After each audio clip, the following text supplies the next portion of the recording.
heard many times is you don't get in life what you want, you get in life what you picture. So that clear and concise mental picture is the driver of your behavior. It's the driver of your activity. It's what you're able to manifest from the recesses of your imagination. That's the power of creativity. It's the power of what we have as human beings. We can do that. And then if you focus in on that vision, then all of the activity that you're doing is supporting that outcome. It's literally about the manifestation of what your vision is, but it starts there. And there's a proverb that says, "Where there are two or three gathered in my name, there's nothing that we can't accomplish." There's another one that talks about two or three strands cannot be broken when you have them together because they can be incredibly strong. And in my experience, that is absolutely 100% true. So I want to, talk to you about vision, and then I want to open it up so that you can share some of your own experiences with it, because it's a really important reference point when you're doing anything in your life that is of significance, when you want to really make impact. One of the biggest sins of man, this is Emily Cady, the great poet, who said this, is forgetfulness. Man and woman forget who we are, forget what we're capable of, forget the limitlessness of our capacity, because we get inundated with the day to day. We get inundated with the routine. We get swallowed up by debt and pressures and deadlines and work assignments and kids and parents. And there's so much life that happens that if you're not intentional and if you're not careful, it will completely get you off the line. So there is a line, and it's a straight line. So it starts from you that has the vision, and then what your outcome is, right? So how you get from inception to manifestation is a straight line. Okay? So let's say here's you at the bottom, and you go right up the straight line, and your vision manifested is at the top. Okay? Now, you have a vision, you have an idea, and if you ask anyone, hey, listen, how would you like it if I gave you $1 million? They're going, yeah, of course. I'm not going to say no to $1 million. Right. Well, why don't you have it? If it's something that you want, if it's something that you will so readily receive, why don't you have it now?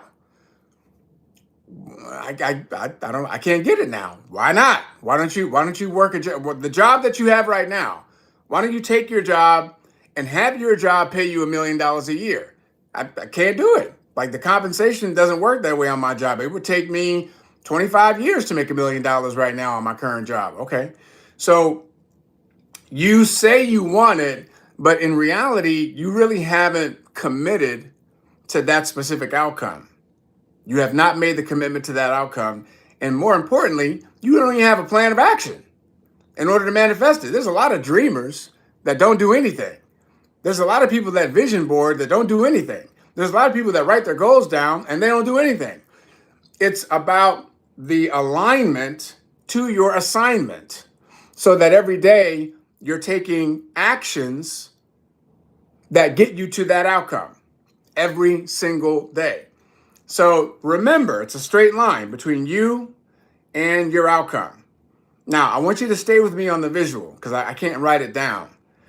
So if this is you at the base, this is you, the foundation. All right, this is the foundation. What kind of soil are you planted in? Because seeds cannot grow without proper soil. And nothing that you plant in the ground will break through the ground without proper nurture, protection, and care. There are too many people who are at this foundational level, and they do have a dream or a goal that's bigger than where they are. The challenge is that the foundation in the ground that they're planted in is a ground of lack, fear, laziness, excuses, distraction, low self-worth, low self-image, low self-esteem. And if that is the soil that you're wanting to plant seeds that are aspirational, those seeds are not going to thrive in that soil. It is impossible. It won't happen. That's why you will continuously encounter people who tell you, oh, yeah, I'd love to do that. Oh, yeah, I'd love to have this. And yeah, I would want to have that lifestyle. Who wouldn't want to have $1 million? But it's a throwaway line for them because in their heart of hearts, they don't believe that that's possible. They don't see that as a reality. They don't see that as something they can create because their soil is depleted. See, one of the things that we talk about when we're sharing what we share is the fact that soil depletion is real. So even if you have a garden, as we do in our backyard, we still have to contend with soil depletion because the soil is not rich. The soil is littered with toxins and pollutants and pesticides. So it's not the same type of efficacy in the soil that you might find in the, countries in Italy. So understanding that we have to address the soil because in order to get from the straight line from the inception of your goal and your dream to the outcome, you got to start with the foundation. And what most people do, ladies and gentlemen, they have just enough belief and they do just enough action to have little to no results in order to justify what they believed all along. It's called the self-fulfilling prophecy. I have just enough belief. Maybe I could do this.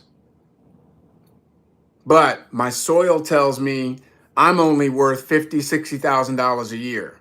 My soil tells me I've never done anything beyond that before. So why can't I do it now? My soil tells me, well, no one in my family has ever had success and made millions of dollars building a business. Why would I be able to do that? My soil tells me, hey, there's no social proof that I have created that says I can actually do this. And so that low belief, that low vibration goes to now taking action toward the dream. The dream and the goal, it's a real thing that they can see. But the soil is depleted. And so the action that one takes is just enough. Right here, here's the action. They do just enough to fail. And when they do just enough to fail, they can come back and look at the results, right, down here. And the results say, this isn't working. The results say, you ain't making no money. The results say, you talked to 5 people and they all told you no, this is probably not going to work. And then you go right back to the belief. And the belief now is, I knew it. I knew it. My soil told me I haven't done this before, so why should I be able to do it now? My soil told me I'm only a $50,000 to $60,000 a year player. That's all I'm worth. My soil told me nobody in my family's ever done it. Why should I be able to do it? I knew it. I got confirmation. This doesn't work. I'm not going to have success. I might as well just throw in the towel. This is the process for 98% of people that have any beginnings of ambition, drive, or aspiration. This is how people think.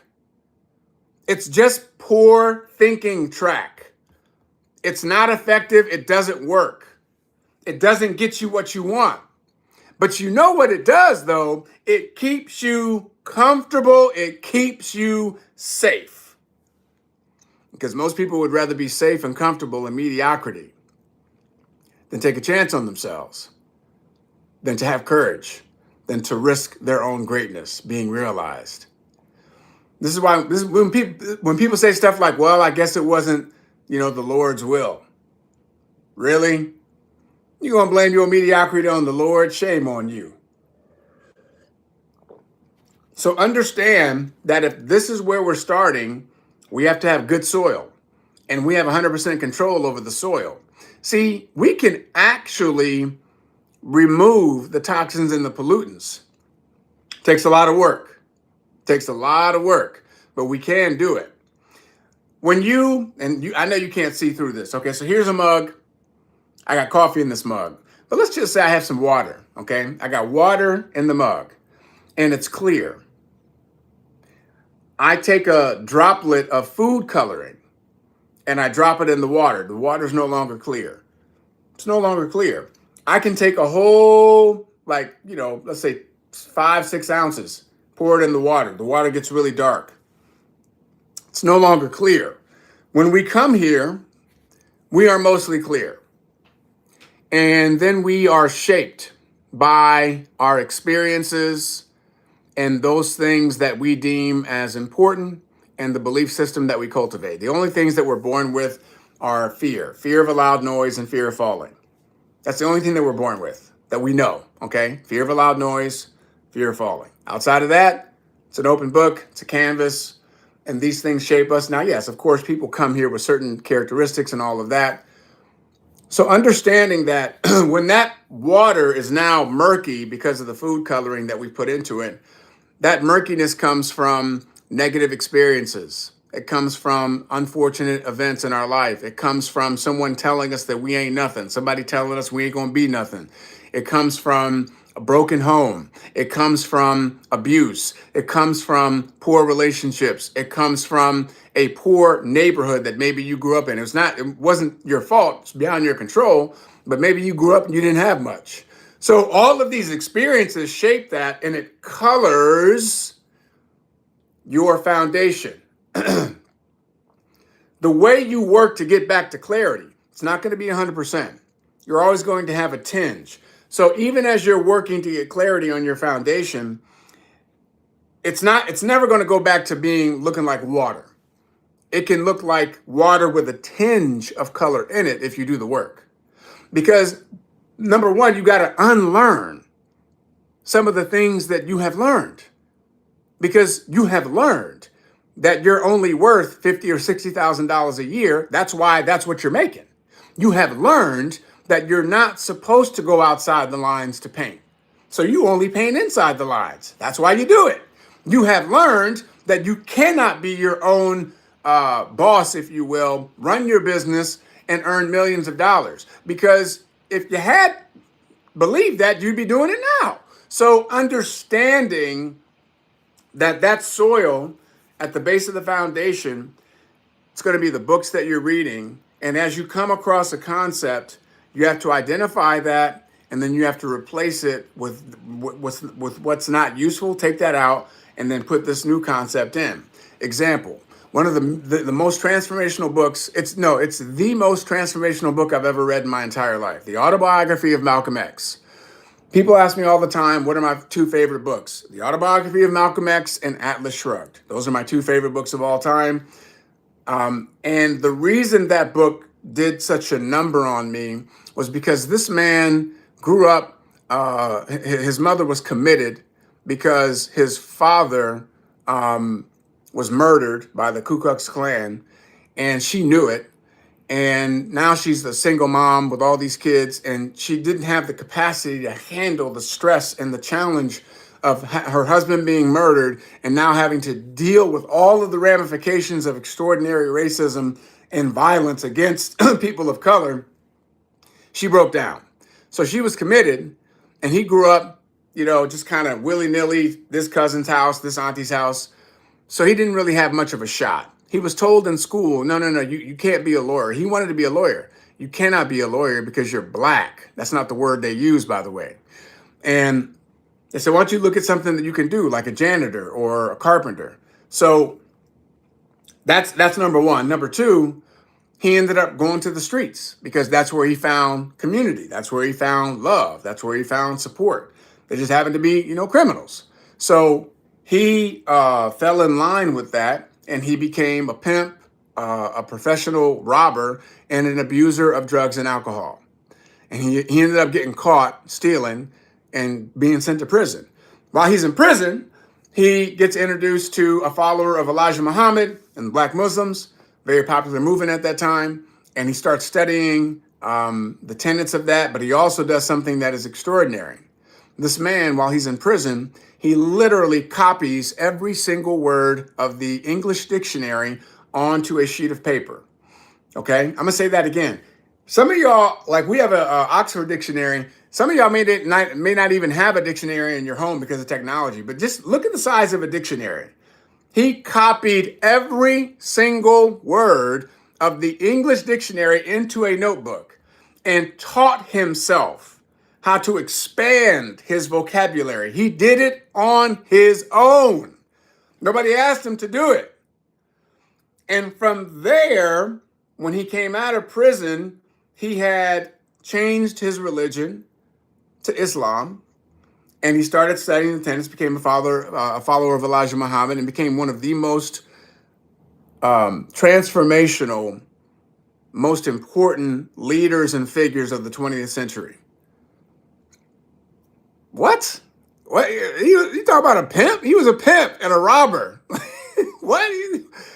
Running numbers and he's to this day he's one of the most significant figures and leaders of the 20th century.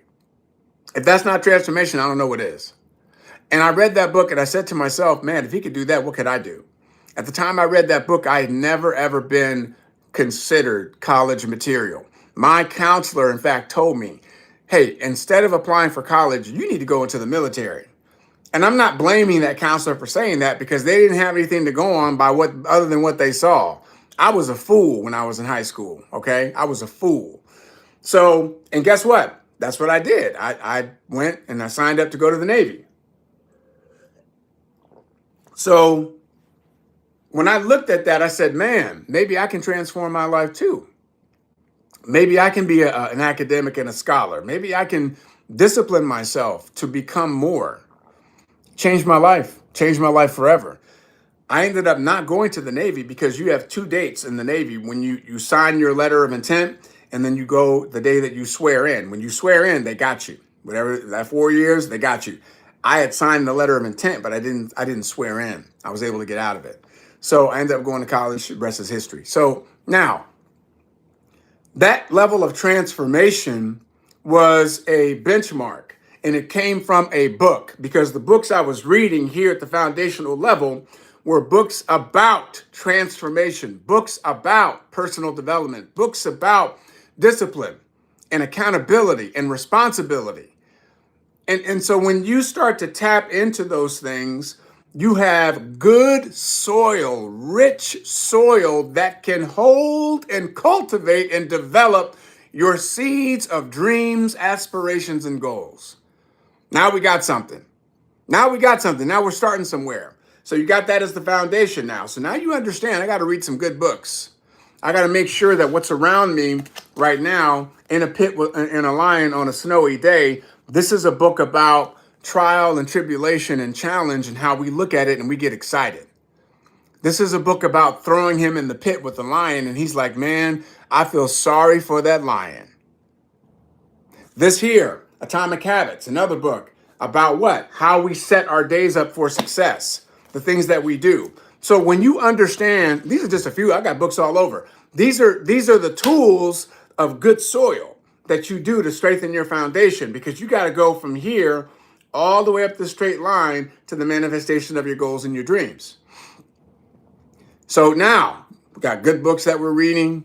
We have good audio that we're listening to. We're getting on calls like this. We're pulling some good inspiration from YouTube. We have a plethora of inspirational, spiritual, developing, business-minded excellence, entrepreneurial content that can fortify our spirit and keep us on track. So now that you have that good soil, you start moving up that line because you have to understand the reason we spend so much time on the foundation is because you're going to get people and things and events that are going to punch you, they're going to kick you, they're going to trip you up to try to get you off the line. You start going up the line towards your goals and your dreams, life is going to start lifing. Life is coming after you. And life is going to be like, get off that line. What happened? I just got laid off. Get off that line. What happened? Man, I've been talking to like 10, 20 people a day. It's been 3 weeks and I'm not really seeing a whole lot of results. Get off that line. I'm not feeling too good. I've been having some aches and pains and, I don't know that my health is 100%. Get off the line. Man, I cannot believe that they did that to me. I can't believe that they said one thing and they did something totally different. Get off the line. My heart is broken. Get off the line. I'm emotionally drained. Get off the line. I'm tired. I'm sick and tired of being sick and tired. I just can't do it anymore. Get off the line. An elder just passed. Get off the line. A tragic event just took place. You're going to have all of these things of life that are coming at you to knock you off the line. Now, most people, when things happen and they're going up towards their goals and their dreams, a little thing happens, they get off the line. And you know what happens when you get off the line? You know what you have to do? You got to go all the way back to the beginning and start again. I know it's not fair. I know it sucks, but I'm sorry, that's the way it is. You got to go all the way back to the beginning and start again. How many people do you know that have lost the same 20 pounds 100 times? I lost 20 pounds. Well, good for you. 3 months later, hey, what happened? Oh, I put it back on plus some extra. Now I'm 25 pounds overweight. I got to lose it again. Well, good for you. You can do it. I believe in you. They lose 20 pounds plus 5 more. Hey, you look great. Thanks, man. I feel fantastic. 6 months later, hey, man, what happened to you? I put the 25 pounds back on. So now I'm 20 pounds plus 5. And now I'm like not feeling good. Well, you can do it. I believe in you. I know you can do it. I can do it too. I did it before. I do it again. And they lose the same 20, 25 pounds up and down, up and down, up and down. Because that's life. When you get off the line, you're going to go all the way back to the start and start all over again. Why? Because I believe that your creator needs to know and understand that you in it to win it, that you're not playing games. And if you start playing games, you will get humbled and you will have to, the divine says, get your behind back to the beginning because you ain't listening. You ain't paying attention. You're not getting the message. So maybe if I have your behind start from the beginning again, maybe you'll get it this time. And you have so many people that continuously get the same test over and over and over again. They even now have the answers and they still fail the same test. It's the same test in a different form. How many people do you know have been in relationships and they keep getting in relationships with the same type of person, but it's just a different name, a different zip code? But it's the same type of person. And you're like, why do you keep messing with these dysfunctional fools? What is wrong with you? Because they're self-sabotaging, because they keep making decisions out of poor soil. And so what happens? They get in a relationship, they think it's going good. It's really not. It looks good on the outside, but on the inside, it's really not. They think it's going somewhere. It's really not. And then boom, blows up. They got to go back to the beginning again. This is life. You start your gym routine. I'm excited, man. I felt good. I mean, I got to the gym. I'm proud of myself. I worked out. I was really sore. My lungs were burning, but I got through it. I'm going back again tomorrow. Boom. Going back in the next day. Boom. Going back in the next day. Boom. And you keep going back and you're getting fired up and you're like, hey, I'm doing it. I'm excited. And then 3 weeks, 4 weeks in, work calls. We need you to cover a shift. Can you do it? Yeah, I can do it. I can make some extra money. I'll do it. Damn, I was planning on going to the gym. But man, I gotta make some money because I'm living paycheck to paycheck. I'm only a $50,000 to $60,000 a year player, so I need to pick up this extra shift because they already underpaying me. I'm already underpaid and overworked. So if they're gonna give me an extra shift, I'm taking it. So you go take the extra shift, boom. I ain't going to the gym today. I made some extra money. That's good. I feel good though. I mean, I did something. Next day comes, oh man, my kid's not feeling well. I was planning on going to the gym because I didn't go yesterday, but my kid's not feeling well, so now I can't really go today. Boom. You look up 2-3 weeks later. Man, it's been 2 or 3 weeks. I got to go all the way back to the beginning. Because whatever gains you made, they go like that. Gone. Like that. You ever get a bonus check? You ever get like unexpected money? Maybe it's a tax refund or something. It's a significant amount of money. And then when you start spending it on things, have you ever had that experience where you get a chunk of money and then you look up and it's gone? And you're like, damn, what I do with all that? Where'd all that money go? Like, wait a minute, I wasn't even supposed to have that money, but I had it, now it's gone. Because what happens is when you get like a chunk, it could come from anywhere, and you go through it, you start to understand, man, that really wasn't a lot of money. Damn, I'm really not making a lot of money. Oh my gosh, what kind of life have I been living? And when you don't have any perspective and you don't have any discipline and you don't have any awareness, then it comes and it goes. It comes and it goes. It comes and it goes. So getting back to the foundation, This is something that you can do every day. You can always strengthen and fortify the foundation. You don't ever see any significant skyscraper, any significant building that stands for tens and hundreds of years. And you don't see it without a tremendous foundation. They spend way more time on the foundation, digging the ground, creating the infrastructure, making sure that the anchors are solid before the building goes up, because they know how important the foundation is. Your foundation has to be that important. The books that you're reading, the audios that you're listening to, the videos that you're snatching off and getting that content, the conversations that you're having, what are you talking about? What's your point of focus? I was having a conversation with my mom yesterday, and my mother is going to be 88 years young. And she keeps talking about how old she is. And I said, Mom, nobody cares like what you think about your age. Like, what are you talking about? You think because you're 88 that entitles you to moan and groan? No, it does not. I'm sorry. I know people in their 90s that have way more giddy up than you, and you don't have any excuse. There's nothing wrong with you. You could actually be more active and proactive. And this is a real conversation. I said I gave you the phone number of volunteer banks. You can literally volunteer. You don't even have to leave your house. You can just volunteer. Call. I was like, do something. I said all you're doing is standing and sitting in front of the idiot box. That's not going to get it. So we have these conversations. My mother and I have always had really honest conversations. And she'll give me the same business. So I'm leaving, and as I'm leaving and I'm taking her trash out, so I go over there and I clean the kitchen and stuff like that. Get all the trash out. So I'm leaving. She's like, "Are you going to get my mail?" I said, "No, you need to get your mail. I'm not getting your mail. You haven't gone outside in 2 days. You've done no exercise. You've done nothing. No, I'm not getting your mail." Because she has to walk down the steps to the first floor to get the mail. So I'm hard on my mom because I know what she's capable of. And I'm not giving her a get out of jail free card because she's 88, soon to be 88 years young. I'm not doing it. I don't know how much time I have left with her either. Like, I understand that too. So I count every moment as precious, but I'm not letting her off the hook because she's capable of more. Can you hold yourself to account because you know that you're capable of more? Can you impose that kind of tough love on yourself in terms of what your goals and your dreams are? Because it doesn't matter what your bandwidth is. It doesn't matter how busy you are. If you don't make time for these things that are a priority, it's not going to get done. You can't have a child and in the first 6 to 12 months, you're not getting any sleep. That's just not even a possibility. You can't look at the child and be like, "Hey, I'm busy. Like, I got too much bandwidth with other stuff. I can't feed you. I can't change your diaper. I ain't got time for that. You're taking up." No, you just do it because it needs to be done, right?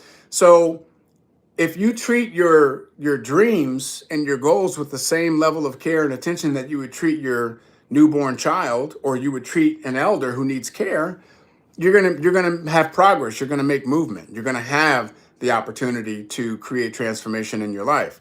Listen, I watched Nadia breastfeed for 3 years. Not one, not two, 3 years. I watched her.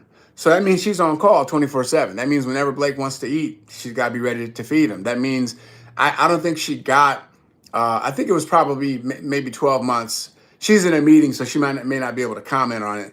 But I think it was like at least 12 months before she got any level of like, I'm able to sleep through the night, because she eventually got him on a rhythm and a schedule. But that's sacrifice, right? I don't think it was till this last year. Okay, well, there you go. 2 years, y'all. It was a while, but I feel like the really being able to get sleep like I used to didn't come until the last couple of years.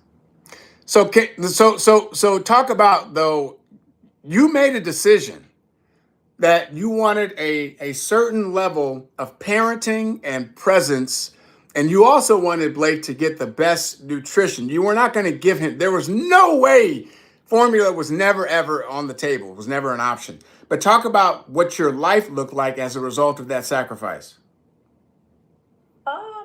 Well, like you said, there was a lot of sleepless nights, and I think just also having to,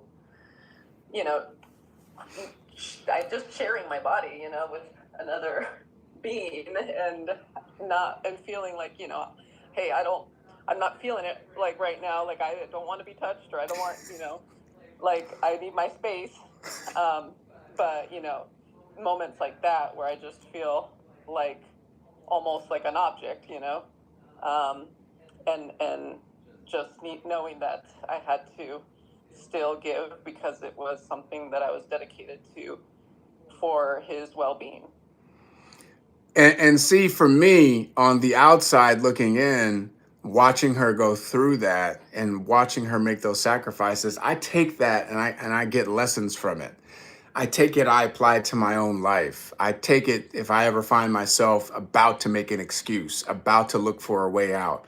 The reason, there are many reasons that Nadia has my undying loyalty, and I will do whatever I have to do to put her in a better position, is because I watched her go through that, and I grew in my admiration and my respect for her because of that.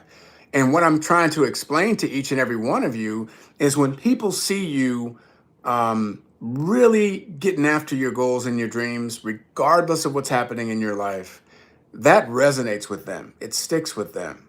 It draws people to you that you don't even know. People are paying attention that you don't even know are paying attention because of how you're showing up for your business, how you're showing up for the team that you're building, how you're showing up for yourself each and every day. That level of discipline and accountability and commitment and follow through. Like, that's the power of what we each possess by the choices that we make and how we go about doing our business. So you want to put yourself in a situation where you give yourself every probability to win. So there's a difference between probability and possibility. I don't talk about possibility. I think possibility is fine. Okay, you can say, hey, this is possible. But I'm never going to lead with on possibility, because it's possible you could fly to the moon. Probability is what I'm talking about, because that has to deal with real life activity and putting yourself in the best position to be successful. Because I know if you do those things, you're going to win. So going back to the original premise, which was, hey, here's my foundation. Am I aligned with the line? Okay. And am I willing to go straight? Because I'm going to get hit. Boom. But I'm not getting off the line. I'm going to get kicked. Boom. But I'm not getting off the line. I'm going to get knocked down. I'm going to slide back a little bit. Okay. You're going to slide back a little bit. I didn't say you're not going to slide back. Just don't get off the line. And then boom, I'm going to crawl back up. I'm going to keep going. Boom, man, one of my parents just passed away. I got to pause. I can't even move. I'm paralyzed with grief. You all have seen this. You've seen people paralyzed with grief. You don't hear from them for 2 years. Okay, I don't recommend that. I don't think the person that passed would recommend that either, but I've seen it. I have a good friend. She just lost her spouse. Boom, they came back from a cruise. A month later, he was gone. Beautiful couple, married for over 15 years. Now he's gone. She's paused, like she stopped climbing. I check on her. I send her voice notes because I know she doesn't want to talk. She can't talk. That's hard. That's life. We cannot predict these things, but you got to keep going, keep going, keep going. Man, health challenge. Boom. I got to help somebody. Boom. Emergency. Boom. All these things are going to happen. And along the way, you're going to get stronger. The reason you get stronger is because you're staying on the line. In order to stay on the line, you got to have some grip. Right? You got to have some grip, because you're getting pulled and pushed by the inevitable storms and winds and challenges of life, but you're staying on the line. You ever seen like a fly or something? It gets on the hood of your car and you're driving and you're thinking to yourself, if I drive faster, the wind is going to pick up and this bug's going to fly off. Have you ever had a bug on your car and it doesn't move? And you keep driving and you're like, how is this bug just staying on there? And you can see it, like getting like stronger, like digging in more into the hood of your car. And you're like, this thing is still on here. And now you mad, like I'm about to pull over and just, fling it. But the point is that thing, it digs in. When you dig into your mission and you dig into your dream, no matter what's coming at you, and you just keep moving forward. Sometimes you're going to climb fast. Sometimes you're going to fall back a little bit, but sometimes you're going to climb slow, but you stay on the line until, that's the operative word, until you manifest your dream, until you manifest what you're committed to. That's the beauty of what we do. It's the power of what we do. I can remember sitting, we were in New York. It was myself, it was Julio, it was MJ, it was Francesca, It's three of us, four of us, okay? And we're sitting at a we were at like a it wasn't a nightclub, it was kind of like a bar, but it was a nice bar. It was like a really fancy bar. And we were saying, hey, you know what, we could have like a we could do like a meet and greet here, and we were scouting for places to do meet and greet, and then we would do a presentation. So the bar had like a back room, so you could get a couple drinks and go to the back room for your private reception. And we thought, hey, we'll do the presentations in there. So we get them a couple drinks, and then we thought about it. It was like, nah, man, I don't want people in the presentation and they getting drunk. Like, I want them high, then making the decision. That's not gonna work. But I can remember taking time out of our life to literally just travel to different locations, trying to figure out how are we going to get this thing kicked off? How are we going to get people to buy into our vision? How are we going to get this thing moving? And it was just the four of us at that point in time. And going from that, like these four, and then Valerie was also with us, but she wasn't with us on that day. But you got five people. But it really, honestly, it really came from the three of us. It was myself, MJ, and Julio, and then Valerie, and then Francesca. But from that initial seeding, birthed literally, tens of thousands of people. So I share that to say it's the nurture and the care that you have for your goal and your dream and the outcome and your ability to stay on the line until you get to the precipice. And once you get to the precipice, you start to understand, oh, I can see now because I'm at the peak. But you're peaking to peak, because once you're at the peak, you can see that there's more available. There's more people to impact. There's more lives to change. And now you start to level up, and you get to the next level and the next level. I've never heard of a multi, billionaire or a multi-hundred millionaire. I've never heard of any of them saying, I'm not saying they haven't. I've watched and listened to a lot of interviews, and I'm talking about the individuals that are at the top of the top. I've never, not one time, heard any one of them say, hey, I knew when I was doing this, I was going to be a multi-billionaire. Not one, said not one person ever. What I hear them say consistently, every single one of them, we were committed to the mission. We were committed to the dream. We were committed to the execution. We were looking for people who were just as crazy as we were. And we were just driven every day. They weren't thinking about money. Steve Jobs wasn't thinking about money. He was thinking about, like, I want to create something that's like ridiculous and dope, that's going to leave a mark. And so for us, we have an opportunity to be of that same mind. And when you look at what we do